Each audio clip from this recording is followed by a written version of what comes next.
he said, so like for this athlete, this is their chicken soup. They need to do that. And if they've gone away from squatting, maybe once a week or once every 10 days, they have to do that. And if they don't have that, they lose all sense of feeling in their acceleration phase. Again, like I talk about, it kind of gives them some sense of feeling in tonus and tension around their quads, because they need to feel that when they're accelerating. And if they don't have that, which against heavy squatting will give you, right, when you squat heavy, you kind of prep your neuromuscular system to have tension in your anterior chain.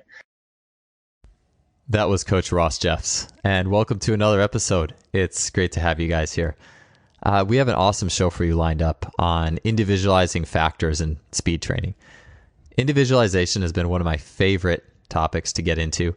I feel like one of the most rewarding things that seems to happen throughout the process of coaching athletes is finding that athlete who just wasn't responding to the training that they had been given, and looking at them and having the layers of awareness to understand where they're at as an individual, giving them the training they need, and seeing them succeed. That is one of my absolute favorite things as a coach. And that's why these podcasts on training individualization, I just enjoy them a ton. So Ross Jeffs, he was on the podcast back on episode 145, talking about trainers versus racers, which again is another element of individualization. Basically knowing how to train athletes based off of how close they can get to their peak performance output in practice versus competition, and how to train them correspondingly. Ross is currently working as a sprints, jumps, and hurdles coach at the Aspire Academy in Doha, Qatar. He formerly has worked in the Netherlands as a sprints and jumps coach, and he's also coached under the guidance of Jonas Dodoo within the Speedworks system. Outside of track and field, Ross has worked with a number of athletes from a range of sports, including tennis, boxing, Olympic medalists from basketball and rugby sevens. And Ross really has a full gamut of people that he's worked with. He's absolutely one of the most brilliant young coaches I've talked to. He's open-minded. He's curious. He has a huge tribe of mentors. And I always learn things that are very applicable, whether I'm reading his articles or obviously talking to him in these podcasts. So for the show today, Ross is going to get into the idea behind three types of sprinting athletes, and how to identify those, and then how those athletes tend to respond best to training. And so I'd seen a presentation that Ross did on this. I was thoroughly intrigued, and I'm like, we have to do a podcast on this. And so I'm super lucky to have him back. And so we're going to get into that. We're going to get into these three types of sprinting athletes, identifying them, and then how to train them. And whether you're a track coach or not, there is a ton of gold in this show, just in the sense that, honestly, if you're a track coach, a lot of times, like if you're training jumpers, you may have a group that is almost more going to be close to one type, versus a team sport, you're going to have a lot of types. And so being able to just go through these ideas, it's going to give you great new layers of awareness. And this was an awesome show. So all that being said, let's get on to it. Episode 206 with Ross Jeffs. Ross, man, it's awesome to have you back. How have you been? Has there been any?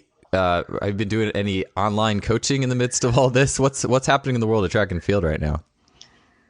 Yeah, Joel, thanks for having me, mate. Yeah, it's interesting actually. I'm out in Qatar at the moment. I've been here for about almost a year now. So we've been in lockdown since early March. So we've been doing most of our training session on Zoom, and all the tracks have been closed. So there's not been much going on. Yeah, plenty of time to. Was that where this presentation that we're going to talk about today was born? I'm sure it's been in the works, right, for a long time. But did that give you the free time to get all this together? Yeah, I work with James Baker, who runs Pro Performance, and he's kind of been bugging me to kind of put something together for a while. So it's the right time to do things.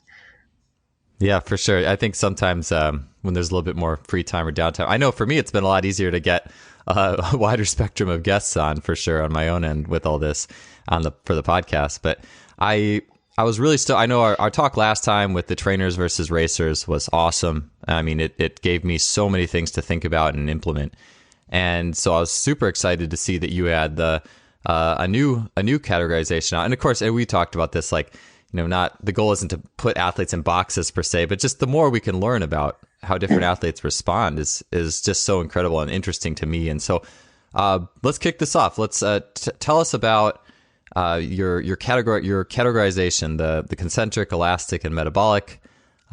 Maybe just start with the history of it. Like where Where did all this come from in terms of your journey of deciding or determining which athletes, I know track sprinters we're talking about specifically, but which types of sprinters were responding to which types of training?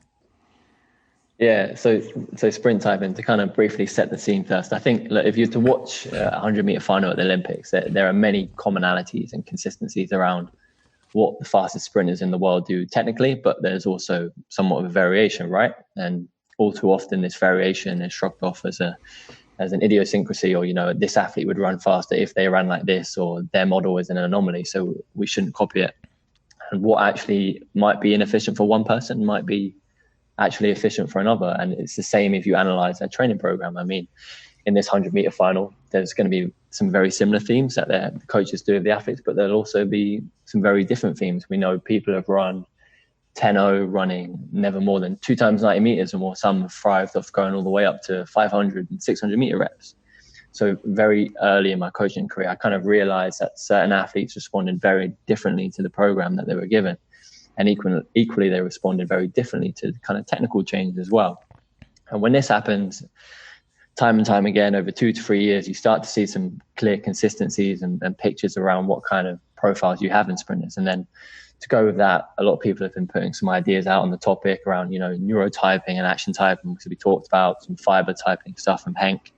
And Altus put some stuff out around muscular and fascial type athletes. And then there's a good bit of research from the distance running community around aerial and terrestrial runners. So it's kind of blended all these ideas and something that into something that I understand and see and can apply on a consistent basis. Yeah, I know so I want to touch on what you just mentioned with the aerial and terrestrial runners. And I know before the show, I think you mentioned that was French research. And I know that the distinction of elastic versus muscular has been out there for a while, or anything along those lines. And I think a lot of people listening to this are probably pretty familiar with that. But if you could actually go into, I'd love to hear more about that terrestrial and aerial research with the distance runners and what that entailed. Yeah, I'll start from the beginning. I'll go through the kind of concentric, elastic, and then I'll end up with the metabolic. I'll leave the best to last. So look, it's easier to explain these with videos. So if I've not created a clear picture, please check out the presentation afterwards. But to talk about concentric first, I'll kind of describe why I've called each of them those terms, and then how these guys look when they sprint, and then how they might react differently to training. So concentric being fairly obvious in the sense that these sprinters run fast because of their strong concentric strength and power capabilities, and the way they sprint is reflective of that. Like I said, it's similar to the muscular type sprinters that Altus talk about. And look, these are usually your 60, 100 meter specialists. Picture Christian Coleman, picture Shelly-Ann Fraser-Price. They're very anterior chain, very quad dominant. They have really, really good pushing abilities. They can hold deep angles in accelerative running and are really dominant in the acceleration phase of the race. They're very, very much muscle and contractile driven. And sometimes jump profiling can also help identify these. They perform very well in counter movement jumps and do this by having a strategy of a deeper lowering phase, which helps them use their powerful anterior chain musculature. And in terms of how they adapt to training, I think they usually respond better to a higher volume and density of acceleration and speed work. And that's not to say, they'll do this work 5 times a week, but as a percentage of their overall running training, their acceleration speed work is usually higher. And similarly, these athletes tend to respond well to resisted acceleration methods, sled, pulleys, prowlers, 1080, whatever feeds their ability to push. They generally prefer less lactic tempo running, less kind of plodding based running. And that's probably because, Joel, it's like we talked about, they likely have a higher fast twitch fiber type distribution. And if you do too much of that more junk work, you'll dull them. A small dose of kind of tempo running and upright running is important for rhythm and work capacity purposes. But if you get them in horrible positions too often for extended period of time, you'll hurt them both from a performance and an injury perspective. And in terms of the jumping and plyometric type training they respond well to, it's similar to the idea of the counter movement jump. They like to do jumps which utilize long stretch shortening cycle mechanism, 3 static hops into the pit, 3 bunny, standing long jump, standing triple jump, those kind of things. And then the lifting component, this is their bread and butter, their chicken soup. This has to be in regularly. They have to have a higher volume of strength and power training. They also seem to respond well to kind of full range, heavier movement. It gives them tension and tonus in that anterior chain, which helps kind of with the feeling when they push on the track. And then to move on to the elastic next. So why are they called elastic? So when we sprint and strike the ground, the majority of energy is produced by the lower limb and the foot and ankle complex. So when I say elastic, I'm referring to that instance. These athletes have a unique ability to use the recycled energy from that part of the body. They have super high levels of stiffness around the ankle joint and show a superior level of reactivity when they sprint. It's quite similar to, again, the aerial runners that we talked about before. The sprinters will dominate more in the max velocity phase of the race, around 40 to 70 meters, where upright, they're at or around their max velocity. And this is where the athletes usually show their worth. Think Andre De Grasse, Adam Jamili, Tiana Bartoletta, Blessing Operabo, Elaine Thompson, those kind of sprinters. And where the concentric runner may dominate force more using their quads, the elastic, like I said, a bit more ankle dominant. They're much more tendon and non-contractile driven compared to their concentric counterpart. And in their upright running, they are very, very front side, use large ranges of motion, front side, a bounce dominant. They have a higher flight time and relatively very, very short ground contact time, which enables them to bounce upwards and forwards. And in terms of jump profiling, where the concentric athlete might dominate a kind of movement jump, these athletes will dominate kind of drop jump tests. They'll have higher RSIs. They'll have very short ground contact times when they do this. And in terms of how those guys train, like these are more of your Goldilocks type athletes. It's not too much of one thing, but not too much of something else. They seem to like variation. And if you do too much of the same program for too long, they'll become stagnant. They're very bouncy in nature. So you have to feed this with rhythmical upright running, max feet hurdles, wickets, tempo, whatever it is. And in terms of jumping, they generally respond better to a higher volume of jumping modalities that utilize shortening cycle mechanisms like hurdle jumps, pogo jumps, speed bounds, hops and bounds, those kind of things. And you have to be a little bit more careful with depth jumps, as these guys tend to have a bit more of a fragile nervous system, and that reflects some of their gym work. They don't usually need big heavy loads in their spine.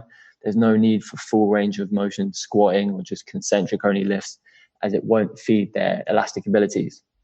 And eccentric strength stimuluses are good for these because it both feeds their elastic ability but also keeps them healthier, because these guys are sometimes a bit more skinnier with longer tendons and less muscle mass, and they'll generally prefer more partial range of motion exercises like a hang clean, hang snatch, again, anything with an elastic element, and in general just moderate volume of strength and power work.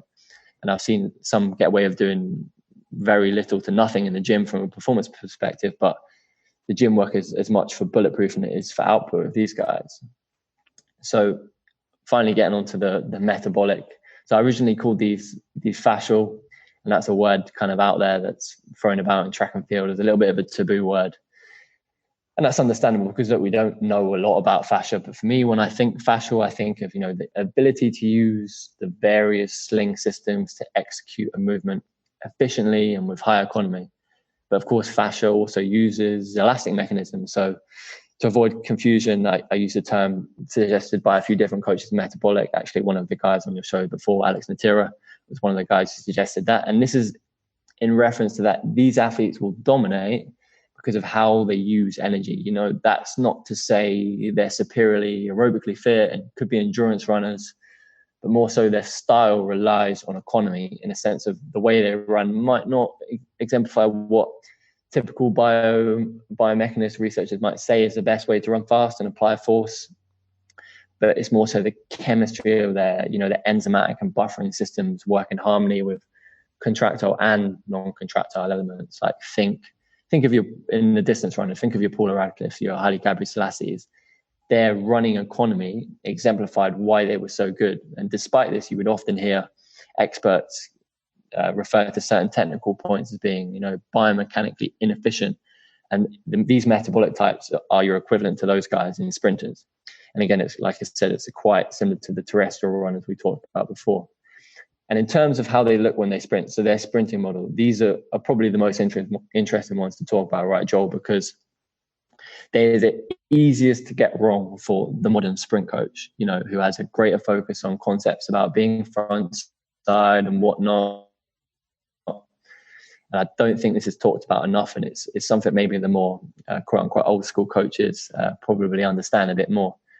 These metabolic athletes dominate the ends of sprint races. Inherently, you say that their style might be suited better to 200 or 400, but the fact is they're still outperforming a lot of the world over 100, right? So they must be doing something right. And you try and make these guys too front side and take away their backside and change their style too much, you can kill the beast. And this is a mistake I've made so many times before kind of realizing what you can and can't do with these guys. So in acceleration, metabolic athletes usually have a bit more of a cyclical and less aggressive looking acceleration style. It's more about getting their steps down efficiently and trying to conserve as much energy as possible to set up their upright running. And in acceleration, they kind of have limited ground contact time, vertical a bit sooner. And it's simply because they can't hold those low acceleration postures like the concentric athletes do, because they don't have the raw strength and power profile to be able to do it. These guys aren't blessed in that area. And of course, you can chip away on that stuff in the gym. But as I'll mention in terms of how you train these, you do too much of that and you chase starting strength or static strength too much. With big concentric lifts, you can kill the beast for sure. And in upright running, these guys make use of the backside action of the sprint cycle. They pull themselves forward with their posterior chain. They have limited bounce, have a longer time on the ground and a relatively shorter time in the air. Think your Alison Felixes, your Michael Johnsons, Noah Lyles, Shawnee Miller-Weibo. And what's important here is when you compare these types, it's not just about shapes and positions, but it's more so how they produce force. Being backside dominant doesn't mean you don't have any front side, but it just means you're pulling yourself forward rather than bouncing upwards and forwards. So in terms of how these guys might train, they generally need a higher volume of running in their program. They need to put many steps down multiple times a week to kind of tap into that economy benefits they get. And this often includes high levels of lactate-based running, intensive tempo, special endurance, speed endurance. With these athletes, often they have to be fit before they are fast. So a long to short organization would probably work well with this subgroup. And they don't generally need as much acceleration as Speedworks. And it's not to say it's a hindrance, but rather if way more time is spent doing longer volumes of running, if you try and do large volumes of Excel and Speedwork as well, you'll run into problems. And from a jumping perspective, again, you got to be a little bit careful with the volume, but elastic endurance routines work quite well with these guys. Rudiment series, alternate bounding for longer distances, 40 to 80 meters, whatever feeds their economy well. And then in the gym, again, you have to be careful with this subgroup. So many times I've seen these metabolic geniuses become ruined by certain strength coaches chasing numbers. These athletes don't need to be that strong. Do enough to get motor units online. But if you start going overboard and big levels of hypertrophy start to occur, you'll get into trouble. It's similar to the elastic guys in the sense that, the full range of motion assistance work is good because some of them tend to be a bit more longer and stringy.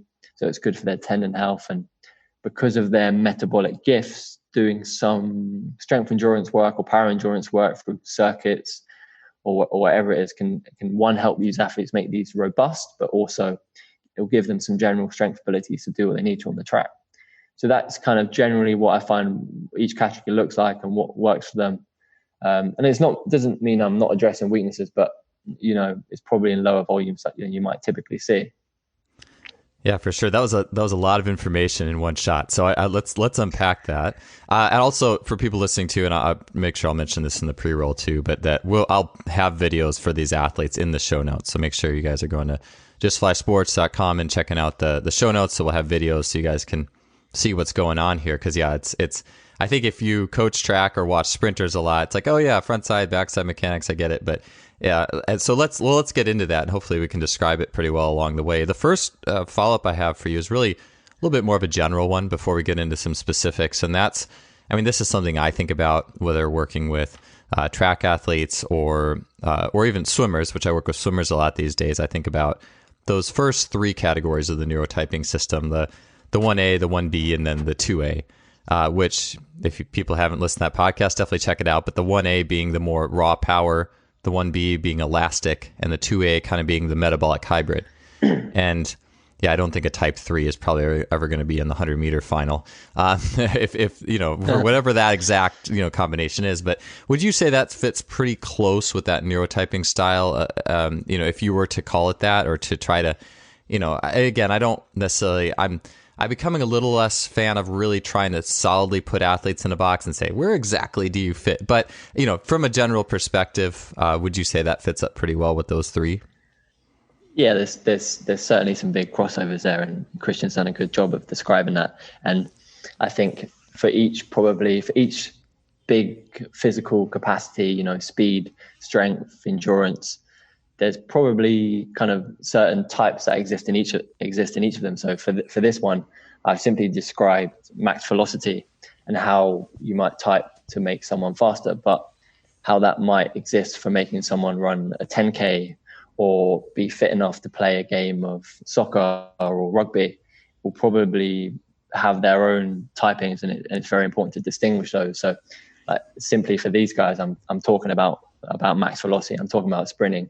Sprinting is the most important thing for sprinting, but sprinting is not the most important for these other sports. So I'd encourage people to kind of look at those sports critically and decide what type of athletes you have, because as I mentioned, in different sports, you have different styles. I mean, in tennis, I use the example of Rafa Nadal and Roger Federer, two massively different styles of playing. And again, to play those styles, you will have to train each athlete very differently. So I think, for different sports, you've got to take this maybe with a pinch of salt and critically think about those. I feel like those sports, though, too, a lot of the style probably comes from the type of athlete you are. Like Nadal is probably more of the concentric or the 1A type, perhaps, whereas Federer is probably more, I don't know, further down the chain. That's for sure. He's not like Christian Coleman. He's a technical guy, extremely good technically. And you'd think that the playing style probably came off of, like, Nadal, just more force, a little more throwing himself around the court, right? It maybe comes from not having, whatever your gifts are, you probably develop your playing around that to some extent too, I imagine. Absolutely. And we talked briefly about what the athlete's training history is as well. And I think this will influence it a little bit. In the example I used, I had an athlete that was very much trained as a metabolic type. So he kind of exhibited those characteristics, and certainly an athlete's previous training history will influence. Doesn't mean that they will always be that type for life, but it might also mean that you might need to have also a little bit of that stuff always in the program. Even if they might be a concentric athlete, they might need a little bit of that stuff to make them tick. Yeah. I work with just doing the strength and conditioning work, but for a guy who is the Olympic gold medalist in the 100-meter freestyle at 2012, and he's the epitome of a concentric 1A type. But in high school, he had a big aerobic background. They trained him, as swimmers and swim clubs and swim teams often do. They just do a ton of swimming, and so he still has some of those characteristics from that background, despite the fact that he's a super concentric monster. And so that's interesting. So you if someone has that background, those pieces should always be there more so than someone who didn't have that background. Then, like if I had a sprinter who their high school coach made them run a ton, and maybe they're just used to it, so I should, versus maybe just doing all circuits, I should maybe just leave a little bit of that tempo work in to kind of feed what they had at some point. Yeah, and it also depends if they're successful, right? If they were in that system and the whole reason they've come to you is because they want something better, you can't give them more of the crap that didn't work, right? Mm-hmm. Oh, of course. Yeah, you can't just keep doing all that tempo. Yeah, but just keeping a little bit in just because they had that experience. You're saying, or I guess there's probably a few ways you can go with it, really. But what exactly are you? I mean, you have to switch, obviously, but what are you saying with keeping that in exactly though for like someone who would come from that background? Yeah, I think maybe that comes back down to when you talk about epigenetics. So maybe they have this genetically determined type, but through their epigenetics, they've kind of learned to adapt to certain types of training, and maybe then they're robust enough to handle it. So maybe if that athlete never trained like that, if I had them at 21, they would never ever touch that stuff. But because they need a little bit of that to kind of, one, maybe even from a psychological perspective, make them feel confident, but even two, again, there will still be some physiological benefits from it, because we're always addressing weaknesses as much as we can, but not too much for sure. Yeah, and that's a question I'll kind of save for the end, because I wanted to talk about, doing the opposite at some point, right? Like if you're a concentric person, a bad RSI, and what to do with that. But I'll save that for the end. Well, my mind's already going there, but I want to get back on to what I was thinking about before. But I think the psychological is math. We really, as long as I've been a coach, I think we undercount that so much, because when athletes have those mental anchors from what they had done before, I think it just oftentimes becomes this philosophical fight of, oh, that was bad for you. I have the right, training program. And I think we need to be more sensitive to those things that just make them feel good, and just, maybe do less, do a more appropriate amount, try to reframe it or something like that. I mean, that's what I've had more success doing than just trying to be rigid and saying, oh, this is not in your best interest, because it really doesn't work most of the time, unless the athlete is like super just plastic and they're like, yeah, I don't care about any of my old training. It definitely seems to work that way. Anyways, I did. I wanted to go through each of the types, because I had a few questions about each of the types specifically. And with the concentric, it reminds me a ton about. I coached an athlete back at Wilmington College who was the female 55-meter dash champion. So obviously, super concentric type, and she checks all those boxes. And even the way we trained her, I mean, this is back in my mid-20s when I didn't honestly know that much.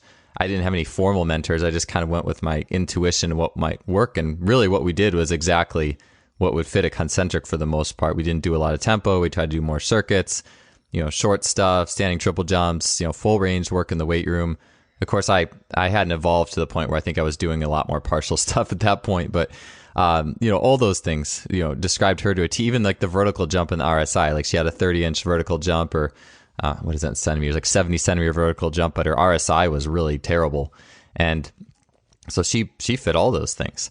The one thing I wanted to, and so you're just to like, for me to kind of run back that description. So these athletes are, short, they're like feed the cats, basically, I think, in Tony Holler's system, like just super low volume, not really doing a lot of tempo and aerobic work. I know he doesn't do lifting though. And so that's where a distinguishing thing is I know, from my experience, these athletes do really tend to like lifting. One thing I was curious about is the full range lifting, and where I was thinking about it is, those athletes in my experience they're super strong, so they can also get more squatted. Like they can just run with a more squatted hip naturally. It just comes more easily to them. And so I wonder too if the full, like, thinking about full range, to me, it's just like the deeper squats maybe just fit with the fact that they're just good with their hips in a lower position too. What do you think? What do you think about that? Like just like the squatting element of it more versus the pushing element. Yeah, I'd agree, Joel. And if I take myself back to when I was with Speedworks, and Jonas always used to say, he said, so like for this athlete, this is their chicken soup. They need to do that, and if they've gone away from squatting maybe once a week or once every 10 days, they have to do that. And if they don't have that, they lose all sense of feeling in their acceleration phase. Again, like I talk about, it kind of gives them some sense of feeling in tonus and tension around their quads, because they need to feel that when they're accelerating. And if they don't have that, which again heavy squatting will give you, right? When you squat heavy, you kind of prep the neuromuscular system to have tension in your anterior chain. So it gives you that, which again helps with the feeling on the track. It helps with those pushing capabilities. Yeah, that makes sense to me. I actually, the way my mind kind of hits it is the idea of like good accelerators being able to co-contract the right muscles at the right time to be squatted and hit those shin angles. And it makes sense, yeah, for an athlete who's really dependent on that squat activates that tone. Like I've had swimmers who have said, oh, I actually swim faster when I do, like it's just in the swimming culture to do like a ton of abs and just get an ab burn or have sore. And I've had multiple swimmers who say I swim better with sore abs. And I feel like it's just, maybe it's just a tonus, like muscle feedback thing, like where you have that little bit of soreness and it's almost like you have that tone through the front that maybe it's just a feedback enhancer or something. Or, you also feel like you're more ripped or something too. But I think that's interesting. I think that's, Interesting way of putting it. Because I think about, I mean, one of the things I'm still trying to wrap my head around is this is just me personally, but I don't necessarily like the idea of pushing or telling an athlete to push, just from what could happen with like the balance of the Achilles tendon and pushing off. But I do know that those athletes who are stronger in squatting can do better with those types of cues naturally. So I'm just trying to frame, all the factors that I think, fit into that deep squat. Cause I believe you. I do think those athletes do better with the full range of motion work. And as an elastic athlete myself, I can tell you that that the full range of motion work has not worked that well for me. And then obviously in working with jumpers as well. And I think also, Joel, it's when people talk about transfer of training. For me, this is real transfer of training, because for these concentric athletes, I've seen squat fly up and acceleration ability fly up hand in hand. Whereas for the elastic ability, the elastic athletes, that, like you said, it just doesn't happen as much. And that's why some people get married to the squat and get married to lifting, because they see these numbers fly up with some athletes and their acceleration and speed abilities fly up at the same time. But that doesn't fit for everyone. I wanted to take a quick break from the show to share with you a little bit about what our sponsor, simplyfaster.com, now has available in their store. You hear me mention in the outro of the show all the time about the Freelap timing system in the K-Box, which I have and use regularly. But today I wanted to share a little bit more about the bar speed monitoring units that Simply Faster has, which is the GymAware and the new portable Flex unit. So let me start with the GymAware. I mention it regularly on the show. It's been referred to as the Cadillac of bar speed monitors. Carl Valley calls it a lab inside a lunchbox, as the readings you get out of the GymAware go well beyond typical concentric or just up phase of the lift velocities. Rather, you can measure the entire shape of the barbell lift in terms of eccentric velocity, range of motion, and total work done. Total work being awesome, by the way, especially like comparing a long-armed bench presser or a 6'10 squatter versus a 5'11 point guard. So you're getting all these extra metrics that you're not getting on other units. It's perfect for teams wanting to manage the weight room, and the data synchronizes to software platforms such as Coach Me Plus, Team Builder, and Athlete Monitoring.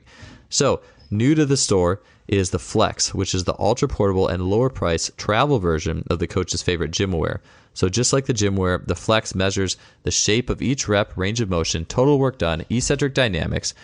So for this and the GymAware, this is the advantage that a force plate would have over just knowing how high you jumped. You're getting many other metrics and information that go into this unit of work. Compared to similar portable bar speed monitors, this unit gets the entire rep rather than a fraction. So you have here two awesome tools. And if you're interested in upping your game in the velocity-based training and bar speed world, I would definitely recommend heading to the store at simplyfaster.com and checking into these two units. All right, let's get back to the show. Yeah, exactly. Yeah, because you throw, and even in this a team sport setting, right? And that was something I was going to ask you as well. Is I do feel like these, if you have a team sport, it's kind of hard to individualize, right? Like, is it going to be worth it to try to segment out your athletes for the on-field workout or whatever that has some energy system specificity to the work?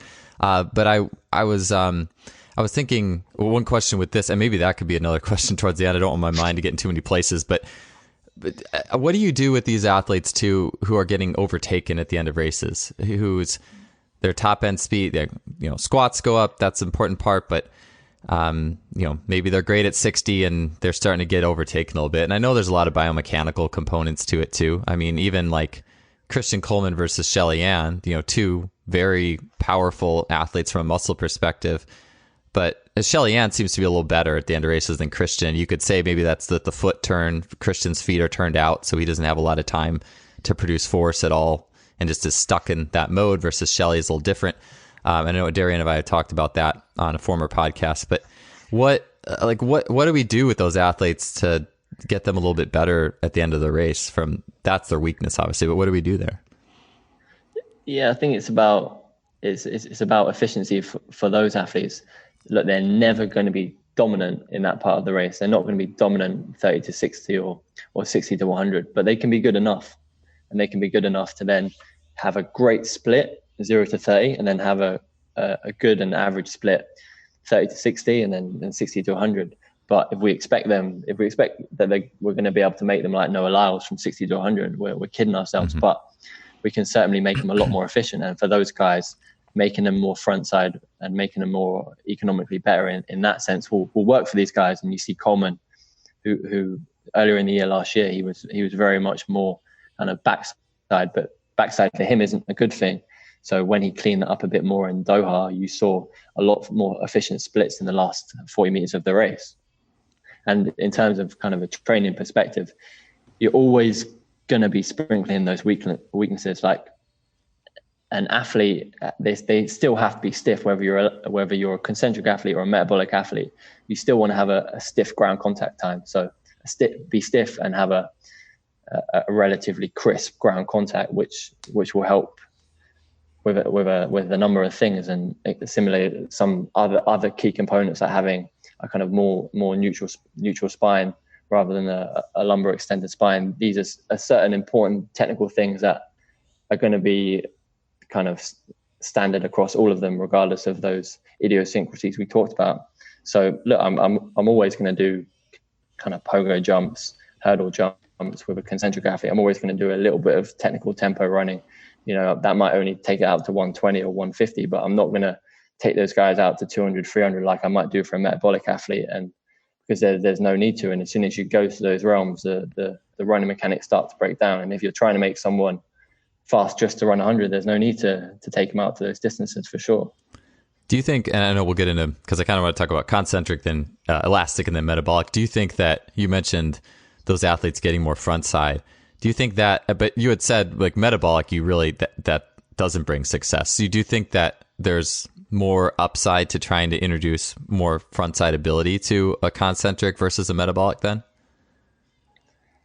Yeah, I do. I think because they can still learn to bounce and learn to be elastic, and they can still use some of their kind of, when we hit the ground, right, to stop us from collapsing. We kind of don't want the knee joint and the quad to kind of yield too much. And because they're so great there and have great abilities there, they can use that to their advantage. So when they hit the ground, they're not going to collapse and plop on the ground and go backside. They want to be able to attack the ground and come straight back up. And they can do this because they have these good kind of anterior chain abilities. Got it. Interesting. Yeah, I'll have to, that's something that I hadn't really thought about in the equation with that. So it'll be something that'll be interesting to kind of run through and check some videos out and look at. I think I'm trying to think if I had anything else for concentric, but I think for now I don't. And I think it's pretty straightforward, especially with like 1A type training and full range and, so elastic, because that's one where I think that's where you start to break a lot of the rules, at least if we're looking at traditional strength and conditioning. That's where a lot of the rules are starting to get broken, and the ideas of force and the way we look at force in the weight room and things like that. So just as my own overview of what you mentioned, like an elastic sprinter, doing more partial range work in the weight room. One thing I thought was really interesting what you said, and I was like, this, like, it's clicking in my mind as you're mentioning it, is the need for variety in rhythmic upright running. And I know I remember when I watched your video presentation before, I'm like, that is me to a T, because I know I'm an elastic athlete and I always did better when tempo was in the program, but it also could have been playing basketball or a sport for me too. Like if it wasn't tempo, it's just playing ultimate frisbee, and it's just a lot of upright running with mixed rhythms and things like that. And I'd never heard it really put that way before. But it makes all the sense in the world, especially in my experience training high jumpers, long jumpers, and triple jumpers too. So can you unpack that a little bit? Like, where did your thought process on that come from or originate from? And then how does that play out in training sessions? Yeah, again, probably similar to you, Joel. I mean, a lot of the kind of guys I work with are kind of 16 to 18, and some of those guys, maybe when they're a little bit younger or even still at that age, they'll be playing team sports maybe once a week or in PE. And whenever track season would come around and they would stop doing that, and I wouldn't maybe evolve the rhythmical running as much, they would kind of lose that sense of feeling and rhythm. And when you start to mix up the rhythmical running a bit more and mix up the means you use to stimulate that, again, they find that feeling and rhythm back. So I can't exactly put my finger on what it is, but that's definitely something I've noticed myself with those elastic guys, and just having variation in how they put their steps down in their running stuff is important for them, for sure. Do you use like different so like for some longer sprints, I mean, are you doing like 150s with different like emphasis or different types of wicket runs, or it's like sprint float sprint type stuff? Like what would a session like that look out if it's like a tempo day or something along those lines? How does that shake out? Yeah, all of that stuff, mate. All of that stuff. When we're doing tempo, sprint, float, sprint, fast, faster, fastest, wickets that are going small to big, wickets that are all big, and wickets with higher hurdles, all those kind of things. Maybe stick runs, all those kind of different ways. I mean, it's down to the coach's imagination. How can you stimulate that in different ways? But yeah, all of those things. Yeah, I found myself inventing that stuff this year. Just go out to the track. I mean, I'm 36 now, so every year it's like I'm trying to come up with something new that kind of feeds my engine. And so I think this last year I would do stuff like 40 meter to run a 200, but you'd run 40 meters and then speed skip for 10 meters, which is kind of awkward coming up a sprint, and then run 40 and speed skip for 10, or just stuff like that. Like it's, yeah, like you said, you can get as creative as you want. Yeah, something else we try and do as well are like, I call them extended warm-ups, but where they're still going in a multi-directional manner. So they'll jog, they'll skip, they'll sidestep, they'll zigzag backwards, they'll karaoke. They'll do all these movements in the warm-up, which again will kind of help stimulate those different movement patterns, which they're not getting anymore. Yeah, and that's why I've always liked too. Like you mentioned, doing the rudiment stuff and the little hops for all athletes. But I think, that, and then it just makes me think about the variety of that for a I just keep wanting to say a 1B neurotype, but an elastic athlete.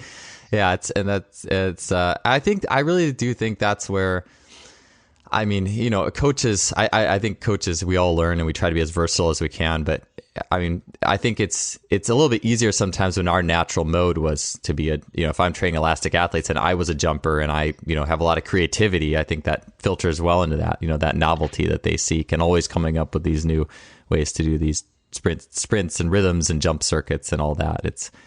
Sorry, I was and if you try and do that with some of the concentric guys, they'll just kind of grunt at you and just go, don't want to do that. It's not fun.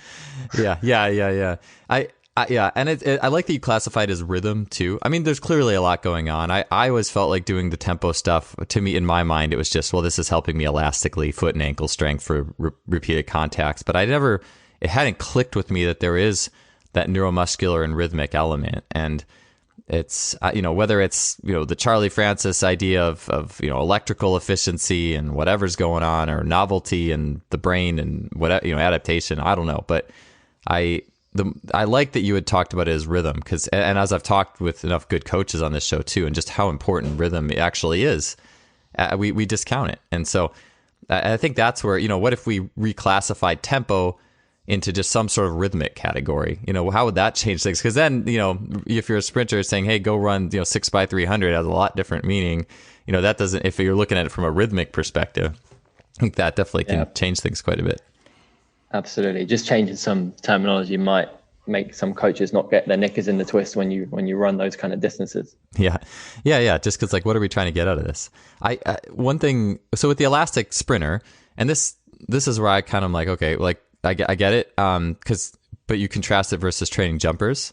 Is you had mentioned you can do like the depth jumps or those things, but you want to do really low volume. With that, I mean, I imagine that has to change, right? If you're a jumper now that becomes your bread and butter. So you're saying if it's an elastic athlete, but they're a sprinter and not a jumper, you can still do those like high-powered plyometrics, but you just have to be lower volume in it. Absolutely, and it comes back to how big is speed a KPI for your event. So obviously in the long jump, it's a very high KPI. But like, for example, a girl I'm dealing with at the moment, she can run like 9.6, 9.8 meters per second on the runway. She's got world class speed, but she can only jump 630, and she should jump 670, 680. So with her, yes, we have to smash that stuff, and that's the only way we're going to get her strong enough to be able to handle a takeoff, is do that high velocity strength and do those kind of depth jumps and bounds off speed and all that kind of work.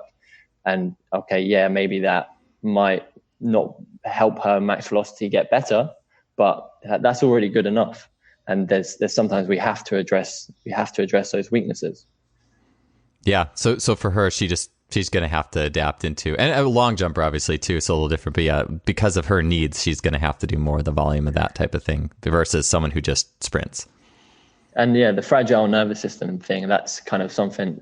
There's a coach from FSU called Keith Hurston, and when I kind of put this out on Twitter, he messaged me straight away and said, these are exactly the same types I have, and this is how I train them. We talked on Zoom for like 2 hours, and he basically came up with all the same things that I found, and he kind of said something that was really important with those elastic guys and even his jumpers, that you have to be kind of very careful with their fragile nervous system, and especially with the jumpers, just doing enough to give them what they need, but not so much that you overdo that. Yeah, for sure. Yeah, I know myself, and then I'm sure every coach who's worked with that. It's kind of like playing with fire a little bit, some of those higher powered plyometrics, and you have to be really careful not to overblow those circuits. And you had probably mentioned this before, but I know the concentric sprinter, pretty easy. And again, just for my end to put in the show notes, but I believe you had said like Andre de Grasse, like real prime example of an elastic sprinter. Any others that really stand out from the elastic end or from like a female side of it? From the female side, you've got kind of Jetta, you've got Elaine Thompson, and from the men's side, you've got de Grasse. Probably going back, Donovan Bailey was someone who was like that. Blessing Operabo, she's a real one to look at for the female side as well. Bartoletta, Adam Jamili from the men's side. Those are kind of all which really have that exaggerated frontside action, really short ground contact time, and really bounce themselves upwards and forwards. What do you think do you think that like with the fronts, because I guess if you looked at physics and you say, okay, you have a lot of front side and you can bring your foot down harder and have a greater collision. Although I do think that like you look at Usain Bolt, whose knee doesn't get quite that high. I'm actually curious, where would you put Bolt on this before I didn't see him in there. Is he an anomaly? Where would he go on all this? Yeah, I don't like to talk about Bolt too much because he's a bit of a, not that he's an anomaly, but people just talk about him already too much in the sport, and he's just kind of, obviously he did great things, but he's just predictable to use. But I would say Bolt is elastic, but when he was younger and maybe when he was coached less well, and you saw him in those kind of, when he was a junior in Jamaica, running gangly, very pronounced, metabolically. But as he was cleaned up and as he was run faster, he was a lot more elastic. And then when he had his seasons which weren't quite as good, he was a bit more backsiding and a bit more hamstring problems. So I think Bolt was inherently elastic, but maybe because of the way he trained and some of the injuries he had, maybe sometimes he was maybe a hybrid for Metabolic as well. Sure. Yeah, I only ask because I think about if the indicator for elastic is front side, because I know Andre de Grasse didn't have like a ton of front side either, but I think about if the foot is high behind the body, you look at the way the foot gets snapped down from behind.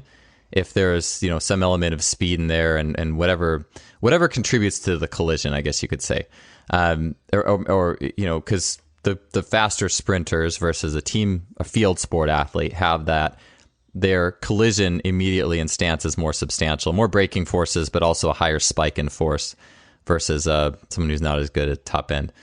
And well, I think about, so why do you, I could see it too, because usually elastic athlete can bound, right? And if you can bound, you can get more front side. And I'm curious what goes into that though, from your thought process of that element of it.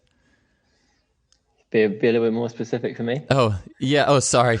Yeah, that wasn't a good question. Okay, let me reframe. Why is it that an elastic category has more knee lift? Yeah, I think it's about how they strike the ground, and when we talked about the concentric element, concentric athletes and those guys having more anterior chain tone and tonus, and these guys have more tone and feeling around their calf and their ankle complex. And the only way you can feel that when you sprint is if you have space in front of you to strike the ground. Like, you can't feel that if you're spending longer on the ground and you're pulling behind you. There's no way you can attack the ground in that fashion and make use of that tonus and feeling around that ankle joint, which you really want to feel to be able to strike the ground if that's your gift. Yeah, I think about it. Okay, that makes sense. Because sometimes I think about athletes too, in the sense of how well do you work with the space like behind your body, that motor mat behind, how well do you do with like feeling, like you said, your ankle, but also your posterior chain, and what's your sensory relationship there? And so to me, that makes a lot of sense, because a lot of athletes really don't. Even you see it in the weight room too. They just don't, like a rear foot elevated split squat. They have a really hard time being balance. They just want to like push forward into it and let their knee, not that I have anything with the knee going over the toe, but like it's like that's where their motor map takes them, is in front, versus having that, like you said, like it's like a connection, a tonus of the posterior. And I feel like that's why I asked about bounding, because I feel like an athlete who can bound well, where they can let the front leg like kind of extend out. Not that bounding and sprinting are every year I feel like bounding and sprinting are a little more disconnected than I thought it was, but I mean, from my processing of it, I feel like, yeah, if you have command of your posterior chain, usually you can bound well and you can do things in bounding that work. And if you don't, it just is like you have this bent leg bounding style where you can't really get elastic at all. I'm just trying to make sense of it. Sorry, I'm kind of rambling right now, but no, it's all right. There's like an acceleration speed bound, and then there's real bounding, which triple jumpers and jumpers do. And people are kind of blending the two of them when really they're two very different things. Yeah, no doubt. So in the strength perspective of that, I mean, some athletes, how much strength then? And you said they're versatile, right? Like they could do it, they could not do it. It almost makes me think of ideas where that's a type of athlete that could do really well lifting and then just not lifting for periods of time and alternating those emphases. What are some, outside of the idea that, partial is good for them, what are some other thoughts on lifting for an athlete or sprinter who is a very elastic in nature being? Yeah, just to touch on that point about them needing or not needing heavy stuff, I think that the idea you put out this week around kind of when your nervous system has that big intense stimulus, there's no going back from there. And certainly with these guys, once they've had that, and you see it, especially in jumpers who do these big, heavy quarter squats, 200, 300 kilos, maybe some of them don't need them, but once they've been there, they've probably got to have that now and again. But I've certainly, and even you hear like Dan Paff talk about it, Fabrice Lapierre never touched weights really in his career and was an 850, 860, 870 jumper. And same with Obadali Thompson. Like, he was an elastic athlete for me. And Dan said he was allergic to the weight room. So you see loads of examples of guys who are just so gifted elastically and have that really kind of rhythmical sense of how to produce force effectively and how to sprint effectively without needing those tons of kind of stimulus in the weight room that maybe the concentric guys do. Yeah, I think that the long-term equation really hits for those guys, because I was I was the king of just in my own training, looking at myself, and even the way I trained athletes sometimes. Like, I knew how to get elastic athletes really powerful through a combination of plyometrics and weights. But I think to myself, I think I could have increased my own longevity and my athletes if I would have been a little more selective as to when they had the weights. Like you were just saying, like you can hit that huge quarter squat, but you can't do that, keep doing that, especially as an elastic athlete. Eventually you just like need to rest so you have somewhere to go with it, or like maybe using it later in the quad if you're an Olympic athlete, or later, like or prioritizing it at different places. But yeah, I'm glad you brought that up, because that makes sense, especially with the variation-based athlete and elastic and things like that. And you see that a bit as well in the Cuban system, like their weight system.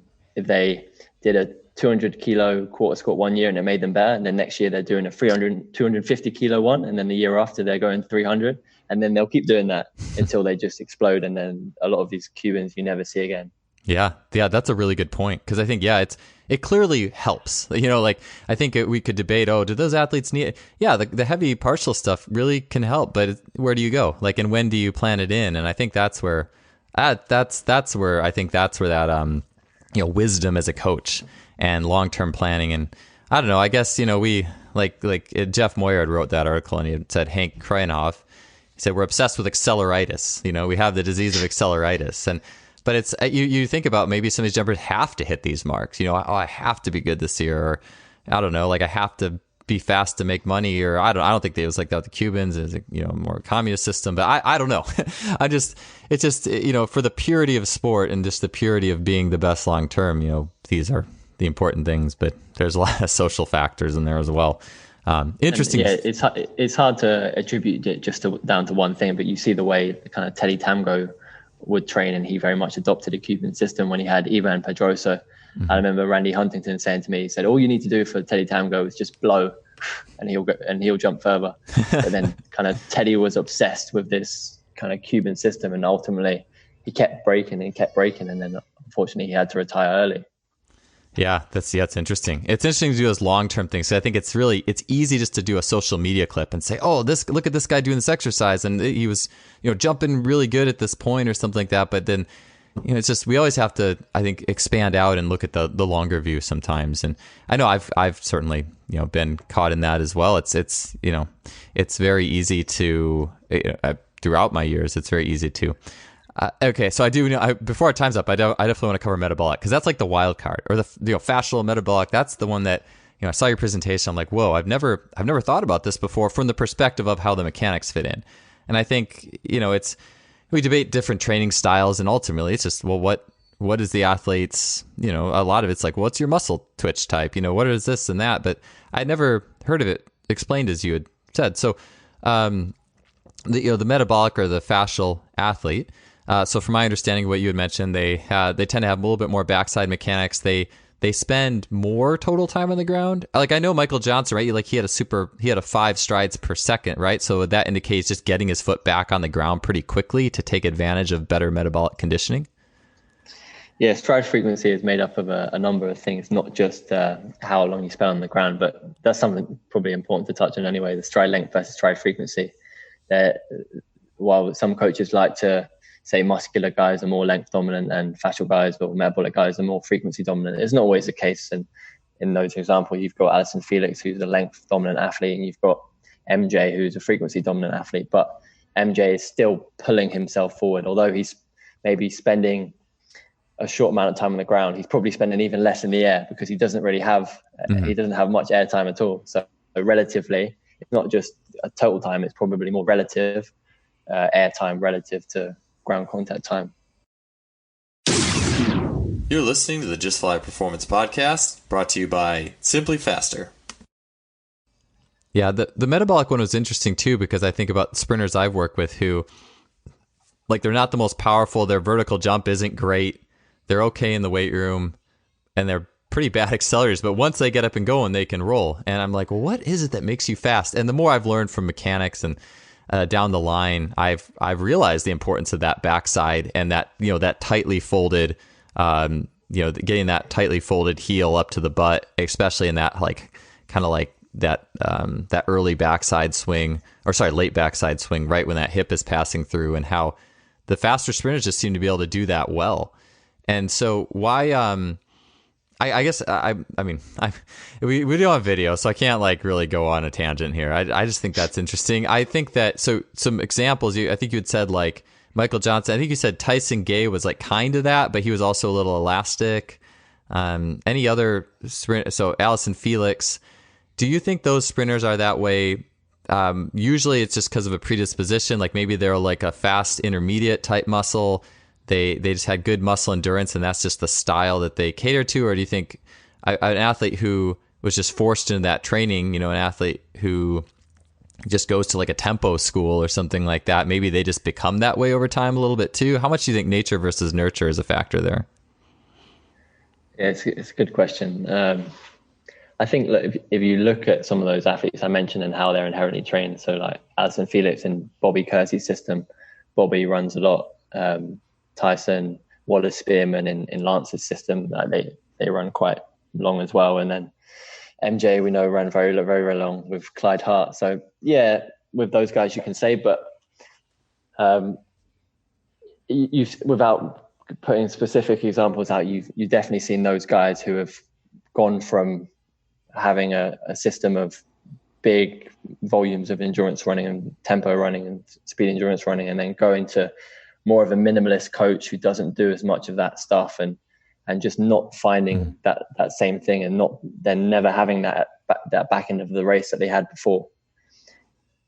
Yeah, it is. Yeah. And that's what we talked about before, like kind of being in a coaching system, we're like, oh, what you were doing before was clearly terrible, and you need to get on board with this. And yeah, I've seen that as well. I mean, I've in former track and field jobs, I had arguments with head coaches about athletes who need to run more. This is the way we did it before, and it is so individualized. I mean, there might be certain types of athletes that end up at a place or not, and that's something I took to heart and I thought about a lot, because I never, especially as a 20-something, I didn't just assume that the way I the way I did. I was always looking for those individual factors and how athletes would respond. And so it makes sense. And it seems like those are the athletes who probably would just be, like a Clyde Hart system.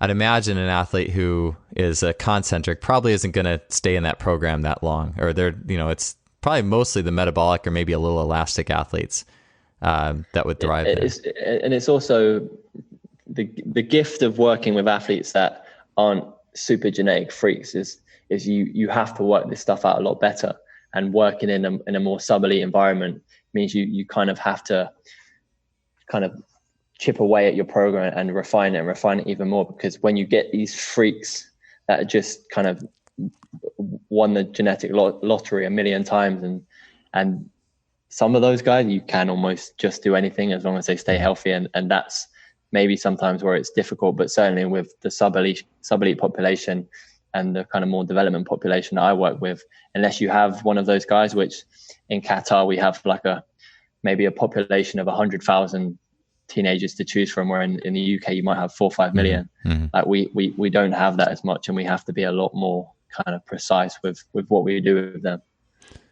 Do you think that I was just thinking Clyde Hart, Jeremy Warner? I mean, because I feel like he fizzled a little bit, like maybe he's more of an elastic guy that needed more variation, and they were just trying to recreate the same stuff over and over again, the longer stuff. I kind of wonder if that played a role. I don't know. I'm always just speculating, right? But I wonder if that could be a thing in the system like that, where more variation is required and more elastic, elements and those types of, for that athlete to evolve or to maintain what they had. I don't know with Jeremy. I don't know enough about his program, what he did after he left Clyde, but yeah, mate, it could very much well be. Yeah. Some is tough to speculate. I just remember reading that they were trying, I think after Clyde, like the next coach was trying to recreate what Clyde did, and I just think maybe an elastic athlete variation. I don't know. There's so many factors. I shouldn't really try to speculate and act like I know what was going on. So, anyways, cool. Well, so I know we our time's running out. Just a couple of quick things. One, we had covered weaknesses, but just quickly, like your thoughts. Like I'm working with a concentric athlete, and it's the off season. Like how much am I working on things that they're not great at? Like how much am I working on their posterior chain tone and the foot strength with them? How much am I working on concentric strength for an elastic? And how much am I working on, I don't know, like anything else, right, than longer running for a metabolic? Like how do you touch on things they're not good at? Do enough of it where it can reach a level where it's no longer poor, but don't do as much of it that it will hinder what makes them great. I'd put it as simple as that. And for some athletes, that might be a higher volume, and for some athletes, that might be a very, very little volume. It depends how well they adapt to that stuff. But just as an example, last year I had a sprinter who kind of was with me at the start of the season. He was running like 11.6, real concentric guy, could squat like maybe at age 16, maybe like a 180 half squat, which is incredible for that age. But he had no ankle stiffness. So we had to kind of teach him that at low level, do some pogo jumps. That might be, at the end of an acceleration speed session, do three sets of pogo jumps. And then you chip away over that for months and months. And then it becomes at a level where it's good. And I'm never going to then go, okay, you're not going to do any of the long SSC jumps. You're not going to do any of the heavier loading in the weight room. But if I take that, you get to a point where if you want to do more and more of the stuff that would help his ankle stiffness, you'd have to take some of that other stuff away. So I would say you do as much of it as you can, where you don't have to take the good stuff away. And again, that will depend on how much work capacity that athlete has and how much they can handle. And if you've got a really kind of a new athlete with no work capacity, you've really got to treacle that stuff in and do it very, very minimally. But if you have a youth athlete, like I talked about in that presentation, if you have a youth athlete, like they're going to get better by puberty anyway. So you can work on that in a lot more volumes than you might with a senior athlete, and you can get away with it, and they won't come to you at the end of the season saying, "Coach, why haven't I PB?" Because at that age, you can get away with doing a lot of the weaknesses stuff. Yeah, I like that way of putting it. Just makes perfect sense. Just do enough, and it puts the art in the art of coaching too, right? There's no like hard guideline of X amount of volume. You just have to do enough that it's not killing their engine. Really quickly too. So with team sport athletes, I alluded to this before because it's a question I think is really important. I know a lot of people listening to this, not just track coaches, and I know track and field lays down so many foundations for what we can do in other sports. But Any thoughts for working with team sports in this regard? Like, I mean, do you think it's, I mean, it's great to have this in mind, right? Because if you're working with a team sport and there's athletes who are improving and getting faster, if you're testing speed, and you can probably realize some things, but how much do you think you can do, or is there any thoughts at all you have on porting this over? And I know you mentioned, like, you know, within the specs of like Rafael Nadal and Federer, but any other thoughts on team sports and coaches working with this information? I think it comes back to, again, how bigger of a KPI is it? Like, again, sprinting is the most important thing for sprinting, but if you're, let's say, a soccer player, you have to be fast, you have to be strong. Probably more importantly, you have to be fit enough to play 90 minutes. And then technical and tactical ability is number one. So it outweighs all of those things. And for some athletes, it makes those physical capacities very, very irrelevant. But in the modern game, it's a lot more important. And let's say you do have an athlete that's more concentric, and how you determine which ones they are will probably be less from watching them run and more about maybe how they adapt to training. Because on a football pitch, rarely do you run at 100%. And the fact that it's on grass, it means that if you're an elastic athlete, you're never going to be able to see someone bounce in football boots at 8 meters per second, right? So you're not going to see those same kind of things. But when you're doing your profiling, you're doing your testing, you know, kind of movement jump, drop jump, you're going to see some profiles with those things. And then in the weight room, when you go through different blocks of training, you're going to see some athletes come out of those phases and play better than others. And like I gave the example in the presentation, if you look at someone who's a concentric athlete, they're going to be more fast twitch type. So when you do your endurance stuff, you're not going to send them on 10K runs or send them doing 1K intervals. They're going to need kind of something a bit more high intensity, a bit more repeat sprint like, maybe extended tempo like, that's going to benefit them because they're fast twitch. And if you put them in those kind of longer, more extended volumes of running, they're gonna break down and show crappy running positions and probably get hurt. And it's the same with on the other side of the spectrum. If you have a metabolic athlete and they come into your program and they're really kind of wiry and twitchy athletes, have got good change of direction ability, and their main strength in their game is they're fast and they have good agility. And if you go into the weight room and the coach puts on a shit ton of muscle and pushes strength training to the nth degree, then they'll come out and they lose that. And if the head coach isn't going to be happy with you if you've piled all this kind of muscle and strength on and you've ticked that box, but then they go out and they can't do the thing that they came to do. So it's certainly relevant in those programs as well. Yeah, I love it. Speed isn't the KPI in those. It's still very, very important, and it will influence those other things. As you probably know, Joel, with your kind of basketball background, when you've trained to your strengths and you feel good and you have that tonus, your skill acquisition, your coordination, all those things are very good as well, right? Yeah. Yeah, it just makes everything better when you're training in that way that fits you. Like, it just, everything is raised up a little bit. Absolutely. Yeah, that's good stuff. I think it's a lot of really, again, we can't be quite the same way with team sports versus track, but I love the way you put that. Last question for you, because I did have this written down, is, and I think I know the answer to this, but I don't want to put words in your mouth, but trainers versus racers, it was the last thing we talked about. Basically, athletes who can tolerate like max velocity, we're going to go run, 5x30 and they're all going to be as fast as they can or something today, versus athletes that would do that workout and their nervous system would be burnt for a little bit longer. How does that factor in with these different types? Yeah, so like I talked about with the stride length and stride frequency dominant, for me, that's a different box, whether you're a racer or you're a trainer. I've tried to kind of see if it worked, and you'd probably expect these kind of concentric guys to be able to do that more often and the metabolic guys to be able to do it less, but it just didn't work like that. And I had kind of metabolic athletes that could bring it and really bring it in training, and the same, I had concentric guys that just couldn't get anywhere near it. So, and then vice versa. So it was really, for me, that's a different box. So racer and trainer, different box. Stride length, stride frequency dominant, different box. Personality profiling, different box. But concentric, elastic, and metabolic, they're kind of your tier one boxes, and then maybe these other boxes underneath are more of your tier two things.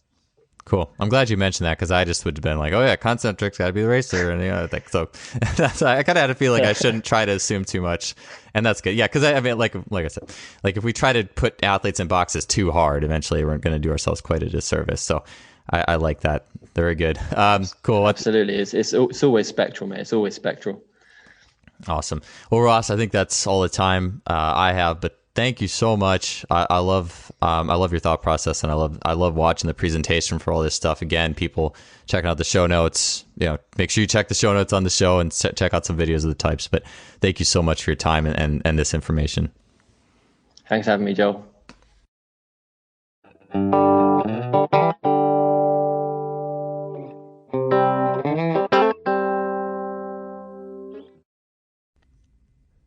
All right, that does it for another show. Thank you so much for being here today. It's great having you guys. We're all in this together, and this is a great learning journey, and thanks for joining me on that. We will see you guys next week with another great guest. As always, don't forget to, if you enjoyed the show, would love it if you guys could leave us a rating or review on iTunes, Stitcher, whatever you're listening to. Would totally help us out in spreading the word of this show. And second, just wanted to give a last shout out to our sponsor, simplyfaster.com. Have an amazing blog, are putting out amazing information through that, as well as having an awesome online store. You heard about their products a little bit in the mid-roll there, and they have a whole lot more. So be sure to go and check them out and support them in what they are doing. All right, we'll see you guys next week.